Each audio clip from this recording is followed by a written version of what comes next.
சின்ன மருமகள்ல அடுத்த நடக்க போகுதுன்னு வாங்க பார்க்கலாம். சேது அந்த மருந்து எடுத்துக்கிட்டு இருக்கையில சேதுவை பார்த்தா வண்டு கடிச்சு வச்சிருது. வண்டு கடிச்சதுனால சேதுக்கு தலைவலியும் தலை சுத்தலும் அதிகமாயிருது. அதோட பார்த்தா தட்டு தடுமாறி நடந்து வந்துகிட்டு இருக்காரு.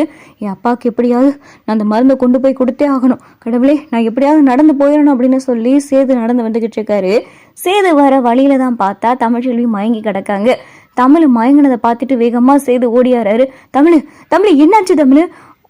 எந்திரடி, உனக்கு என்னடி ஆச்சு, எந்திரடி தமிழ் அப்படின்னு சொல்லிட்டு சேது கண்ணத்துலலாம் தட்டுறாரு. தமிழை பார்த்தா பேச்சு மூச்சு இல்லாமல் கீழே கிடக்காங்க. பக்கத்துல இருந்து தண்ணியெல்லாம் எடுத்துட்டு வந்து முகத்துலலாம் தெளிக்கிறாரு. அப்பையும் பார்த்தா தமிழ் பேச்சு மூச்சே இல்லாமல் கண்ணையும் திறந்து பார்க்க மாட்டேங்கிறாங்க. இங்கே சேதுக்கு பார்த்தா தலைவலி அதிகமாகிக்கிட்டே இருக்கு. தலைவலி தாங்க முடியலையே, ஒன்றுமே தெரிய மாட்டேங்குது அப்படின்னு சொல்லிட்டு சேது கண்ணை முழிச்சு பார்த்துக்கிட்டு இருக்காரு. சரி இது சரிப்பட்டு வராது அப்படின்னு சொல்லிட்டு தட்டு தடுமாறிக்கிட்டே தமிழை தூக்கி தோளில் போட்டுக்கிட்டு கையில் கம்பை எடுத்துக்கிட்டு தட்டு தடுமாறி நடந்து வந்துகிட்டு இருக்காரு.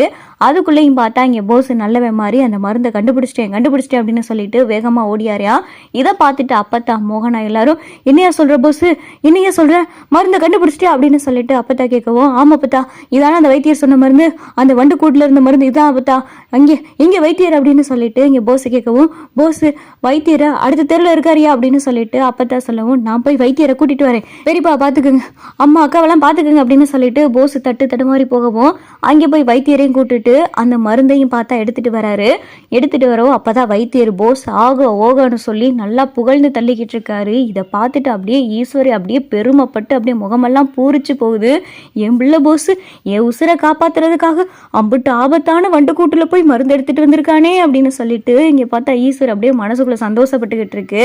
அப்பதான் அந்த வைத்தியர் சொல்றாரு, என் முப்பாட்டன் காலத்துல இருந்து இந்த மருந்து எடுத்துட்டு வந்தது யாருமே கிடையாது, ஆனா அந்த மருந்து எடுத்துட்டு வந்தது நீ மட்டும்தான் அப்படின்னு சொல்லிட்டு அந்த வைத்தியர் போஸை புகழ்ந்துகிட்டு இருக்காரு. அதுக்கப்புறம் அந்த மருந்தை எல்லாத்தோடையும் கலந்து பார்த்தா இங்க ராஜாங்கத்தோடைய வாய் ஈஸ்வரி எல்லாத்துக்கும் கொடுத்துக்கிட்டு இருக்காங்க. எல்லாரும் பார்த்தா குடிச்சிட்டு ஓரளவு தெம்பாயிடுறாங்க. அப்பதான் பார்த்தா சேது தமிழ்ச்செல்வியை தூக்கிட்டு வரதை பார்த்துட்டு அப்பத்தான் மோகனா மலர் எல்லாரும் பதறாங்க.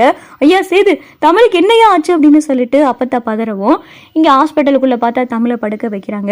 தமிழ் எந்திரி தமிழ் அப்படின்னு சொல்லிட்டு மலர் கண்ணத்துல தட்டி தட்டி பாக்குறாங்க. இன்னும் பார்த்தா தமிழ் மயக்கத்திலே இருந்துகிட்டு இருக்காங்க. அப்பதான் சேது அவர் கொண்டாந்த மருந்து பைய டாக்டர்கிட்ட கொடுத்து இதை கொடுத்து அப்பாவுக்கு எப்படியாவது உசுரை காப்பாத்துங்க அப்படின்னு சொல்லிக்கிட்டே இருக்கையிலேயே சேது பார்த்தா மயங்கி கீழே விழுந்துறாரு. சேது ஐயா சேது உனக்கு என்னையா ஆச்சு அப்படின்னு சொல்லிட்டு அப்பத்தா கடந்து பதறாங்க. அப்பதான் வைத்தியர் வராரு.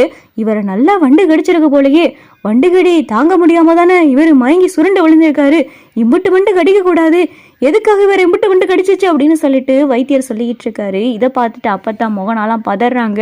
ஐயா சேது மருந்து எடுக்க போய் உனையும் வண்டு கடிச்சிருச்சாயா அப்படின்னு சொல்லிட்டு அப்பத்தா பதறி அழுதுகிட்டு இருக்காங்க. ஒரு பக்கம் பார்த்தா தமிழுக்கு ட்ரீட்மெண்ட் நடந்துகிட்டு இருக்கு, இன்னொரு பக்கம் பார்த்தா சேதுக்கு மருந்து கொடுத்துக்கிட்டே இருக்காங்க. ஆனா சேது பார்த்தா மயக்கம் தெளிகிற மாதிரி தெரியல.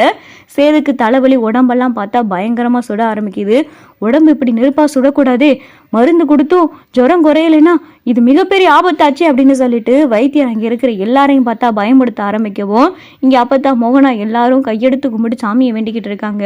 ஐயா பெரியமந்த சீலகாரி, என் பேரனோட உசுரை காப்பாத்துயா, என் பிள்ளையோட உசுறு ஊசலாடிக்கிட்டு இருந்துச்சு, எப்படியே காப்பாத்தி கொடுத்துட்டீங்க, அதே மாதிரி என் பேரனோட உசுரையும் காப்பாத்துங்க, என் உசுரை கூட எடுத்துக்கோங்க, என் பேரன் உசுரை காப்பாத்துங்க அப்படின்னு சொல்லிட்டு அப்பத்தா பார்த்தா கண்களையும் அழுதுகிட்டு இருக்காங்க. இங்க தமிழுக்கு என்னாச்சுன்னே தெரியல. டாக்டர் ட்ரீட்மெண்ட் பண்ணிக்கிட்டு இருக்கையில அப்பதான் பார்த்தா தலையில கொஞ்சம் கொஞ்சமா ரத்தம் கசியுது. இதை டாக்டர் பார்த்துட்டு, டாக்டர் தமிழ்ச்செல்வி தலையில ரத்தம் கசிஞ்சுக்கிட்டு இருக்கு அப்படின்னு சொல்லி இன்னொரு டாக்டர் சொல்லவும், என்ன சொல்றீங்க அப்படின்னு சொல்லிட்டு தமிழ்ச்செல்வி தலையை திருப்பி பாக்குறாங்க. பார்த்தா கொஞ்சம் கொஞ்சமா ரத்தம் வந்துகிட்டு இருக்கு, தலையில பயங்கரமா அடிபட்டு இருக்கு, அதனாலதான் இன்னும் மயக்கம் தெளியாம இருக்காங்க, டாக்டர் எல்லாத்தையும் எடுத்துட்டு வாங்க ட்ரீட்மெண்ட் பண்ணணும் அப்படின்னு சொல்லிட்டு எல்லாரும் பார்த்தா பரபரப்பா அப்படியே சுத்திக்கிட்டு இருக்காங்க.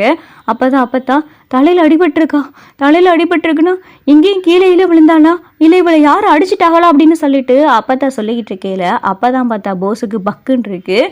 ஐயோ நம்ம அடிச்சதுன்னு இவளுக்கு தெரிஞ்சிருக்குமா, இல்ல நம்ம முகத்தை பார்த்தாலா பார்க்கலையா அப்படின்னு சொல்லிட்டு போஸுக்கு பார்த்தா படபடன்னு இருக்கு. அப்பதான் பார்த்தா ஈஸ்வரியும் சித்ராவும், அம்மா அவ அப்படியே பரலோகம் போய் சேர்ந்துடணுமா அப்படின்னு சொல்லிட்டு சித்ரா மனக்கோட்டை கட்டிக்கிட்டு இருக்கு.